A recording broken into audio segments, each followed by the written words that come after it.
너무나 평화롭고 이 행복한 일상이 대기 중에 온실가스를 계속 축적시켜서 지구 온도를 계속 올리고 있는 거죠. 얼마까지 우리가 견딜 수 있을까요?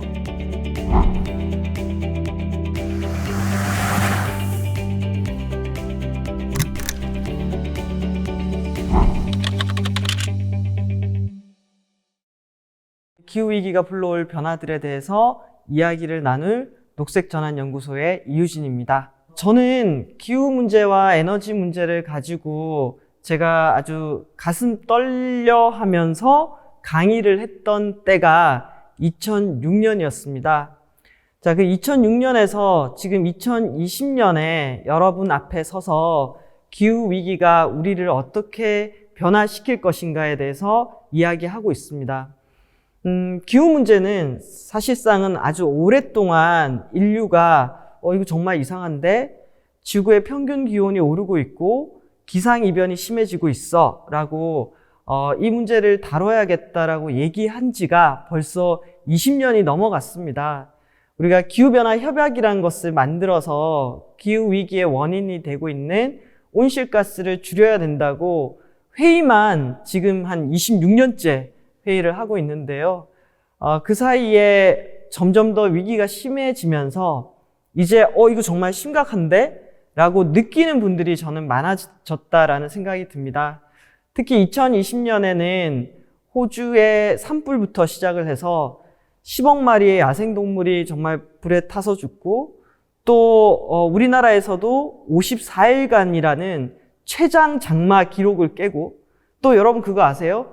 올해는 6월달 평균 기온이 7월달부터 높았습니다. 우리나라 기상 관측 이래에 처음 있는 이런 현상들, 이런 일들이 일어나면서 정말 기후위기 심각한데? 라고 느끼시는 분들이 많아진 것 같습니다.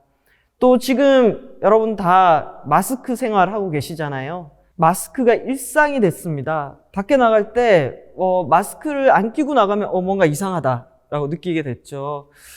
코로나는 2020년에 우리에게 수많은 질문을 던져줬습니다. 근데 코로나, 메르스, 사스, 인수 공통 감염병이 증가하고 있는데요.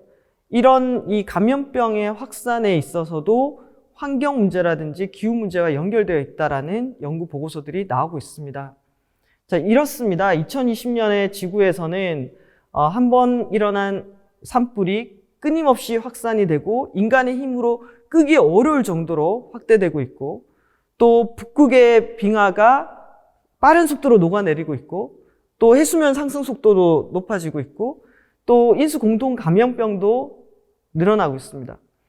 게다가 태풍의 강도는 어찌나 센지요. 여러분 올해 기후 이변, 기상 재난으로 인한 전 세계 재산상의 피해액을 다 꼽아 본다면은 그 액수가 저는 어마어마할 거라고 생각이 듭니다. 우리나라도 54일 동안 장마를 경험하면서 1조 정도의 재산상의 피해액이 나타났는데요. 이번에 우리나라뿐만 아니라 중국 같은 경우에도 대홍수가 일어났죠. 중국에서 이번에 산샤댐이 범람할 수도 있다, 무너질 수도 있다라고 얘기하면서 추산된 피해 액수만 30조가 넘고요. 그리고 이번에 중국에 내린 그 엄청난 비, 홍수로 인해서 이재민만 6천만 명이 넘어섰습니다.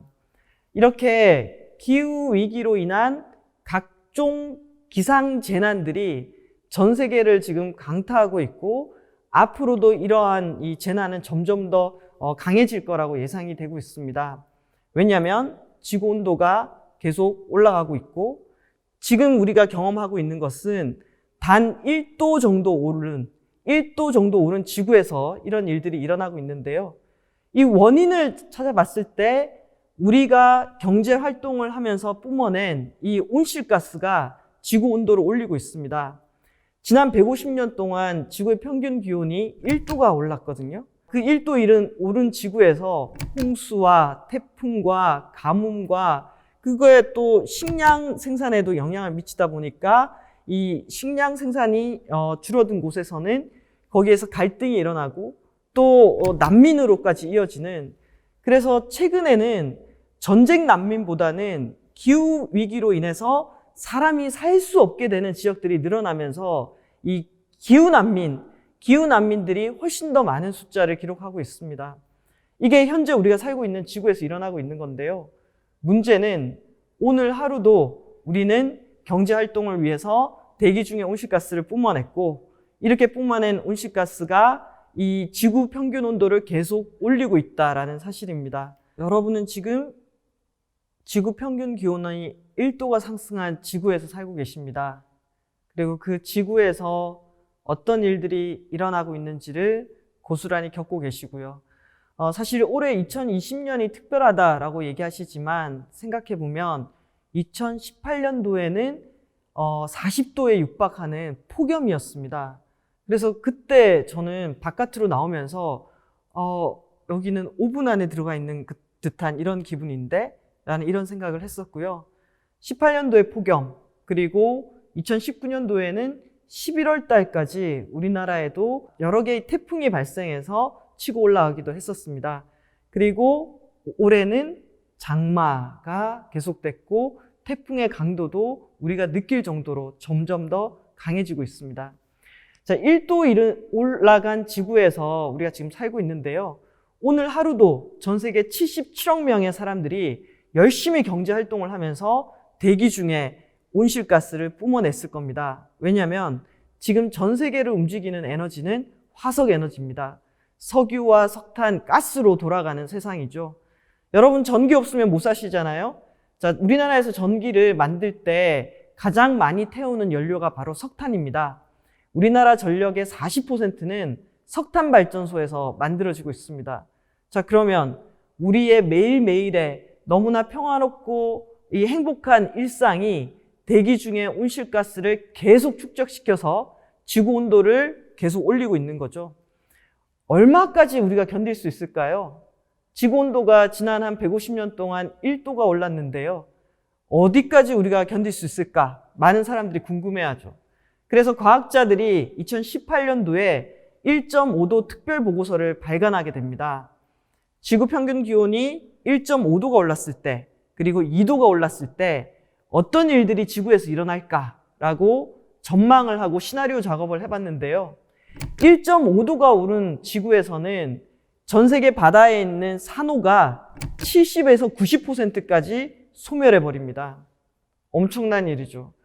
산호가 소멸하는 게 무슨 의미야? 라고 싶겠지만 산호는 바다 생태계에서 아주 기반을 이루고 있어서 수많은 생명체가 산호에서 이제 이 알을 낳고 부화를 하고 생명 활동을 시작을 합니다.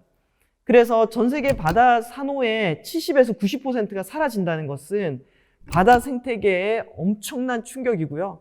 바다 생태계가 끝나게 되면은 우리 단백질을 바다에서 나는 물고기라든지 이런 것들로 먹고 사는 그 나라의 국가의 사람들에게는 또 엄청난 기근을 일으킨다라고 볼 수가 있습니다. 게다가 이 북극에 녹아내리는 속도도 상당히 빨라져서 1.5도가 되게 되면은 북극 해빙의 소멸 빈도는 100년에 한 번씩 사라지는데요. 그런데 2도는 더 무섭습니다. 2도가 되면 전 세계 바닷속의 산호는 99% 이상 소멸이 되고 북극의 해빙이 완전히 녹아내리는 것도 10년에 한 번씩 녹아내리기 때문에 거의 복원이 불가능합니다. 그래서 지금 1도 오른 지구에 우리가 살고 있고 우리의 경로가 1.5도와 2도라고 얘기할 때 과학자들은 지구 평균 기온 상승을 1.5도에서 멈춰야 된다라고 얘기합니다. 그럼 우리에게 얼마가 남았죠? 0.5도 정도가 남았습니다. 0.5도만 더 오르게 되면은 마지노선에 도달하게 되는 거죠.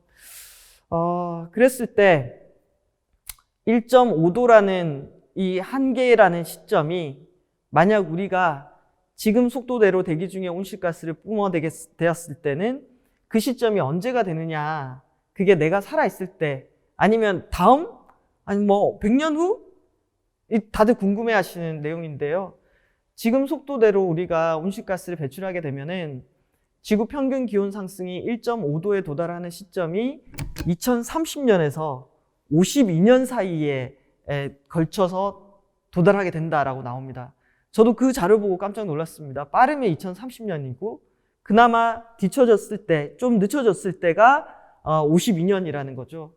그래서 대략 한 중간값으로 2040년경에 1.5도 돌파를 얘기하고 있습니다. 별로 시간이 안 남았습니다. 제가 기후 강의를 처음 했을 때가 2006년이었는데 그리고부터 벌써 한 14년이 지났잖아요. 근데 2020년에 저는 여러분께 앞으로 20년이면은 1.5도 마지노선에 도달하게 된다. 그닥 시간이 별로 남지 않았고 우리가 앞으로 경험하게 되는 기후 위기로 인한 이 속도는 더 가속도를 내게 될 거다라는 이런 상황들을 그냥 여러분께 좀 말씀드리고 싶었습니다. 그랬을 때 우리 모두가 수많은 과학자들이 1.5도가 마지노선이라고 한다면 그래, 우리가 적어도 1.5도를 돌파하지 않도록 뭔가 노력을 해야 될 텐데 그거 어떻게 하는 거야? 어떻게 해야지 1.5도에서 안정화시킬 수 있는 거야? 라는 질문을 던지게 되는데요. 그때 나오는 내용이 2050년 탄소 중립에 관한 얘기가 나옵니다. 아마 언론에서도 최근에 대통령께서 2050년 탄소 중립이라고 얘기를 하셨는데 도대체 그게 무슨 의미인지? 라고 얘기를 하실 텐데요. 1.5도 이하로 안정화시키기 위해서는 대기 중의 온실가스 배출량을 아주 빠른 속도로 줄여야 됩니다. 그랬을 때 2050년 탄소 중립이라는 것은 온실가스의 대표라고 할 수 있는 이산화탄소 배출량 그리고 전반적인 온실가스 배출량은 거의 제로 상태에 가깝게 만든다라는 것을 의미합니다. 그래서 2050년에 탄소 중립은 석유, 석탄, 가스와 같은 화석 에너지를 전혀 사용하지 않는 세상을 만들어야 된다. 30년 안에 석유, 석탄, 가스로부터 독립해야 된다라는 것을 의미하죠. 그래서 2050년을 기점으로 해서 우리가 어쩔 수 없이 화석 에너지를 태워서 대기 중에 온실가스를 배출했다면은 나무를 심어서 이 나무가 CO2를 흡수를 하거나 아니면 대기 중에 배출된 CO2를 어떻게든 포집해가지고 땅에 묻는가 하는 이런 방식 같은 것들을 통해서 대기 중에 플러스 마이너스 제로, 거의 배출이 없는 세상을 만들어야 합니다. 이런 세상을 어떻게 만들 것인가가 우리에게 남겨진 숙제고요. 그랬을 때 저는 요즘 이런 느낌이 듭니다. 2020년을 기점으로 우리가 이 문제를 그래도 진지하게 받아들이기 시작했다. 사람들이 기후위기가 왜 일어나죠? 기후위기가 발생하면은 어떤 상황들이 전개가 되는 건가요? 이거 막으려면은 어떻게 해야 되는 거죠? 라고 질문을 던지고 해답을 구하기 시작했다라는 것이 저는 2020년 기후위기가 불러올 사회에 있어서 가장 중요한 질문이다라고 생각을 합니다. 그래서 이 숙제를 어떻게 풀어갈 것인가가 저는 우리에게 주어진 큰 숙제라는 생각이 듭니다. 생각해보면 여러분과 제가 살고 있는 이 시간이 그리고 여러분과 제가 이 지구에 와 있는 이 세대가 지구 전체 역사상을 통틀어서 인간이 가장 많은 화석 에너지를 사용하고 있는 시간이고 인간이 그렇게 화석 에너지를 많이 사용하면서 지구 온도를 올렸고 그렇게 올린 결과에 따라서 스스로 피해를 받고 있는 세대들이기도 합니다. 우리는 1도 시대를 살고 있죠. 그런데 여기서 우리가 어떻게 하기에 따라서 이 시대를 1.5도, 2도, 3도 이렇게 만들어 갈 것인가에 대한 해법도 우리가 가지고 있습니다. 그래서 저는 이 시대를 살아가는 우리들이 기후변화에 대한 가장 큰 원인 제공자이자 동시에 이 문제를 풀어갈 수 있는 열쇠도 갖고 있는 사람들이다. 지금 우리를 인정하고 이제부터 무엇을 할 것인가를 본격적으로 계획을 세우고 실행에 들어갈 때야라고 생각합니다. 그래서 기후위기가 만들어낼 세상에 있어서 2020년은 우리가 문제를 인식하고 그 문제에 따라서 행동을 해야 된다라는 것들을 알기 시작한 때, 중요한 질문을 우리 스스로 받아들이기 시작한 때라고 기억하고 싶습니다.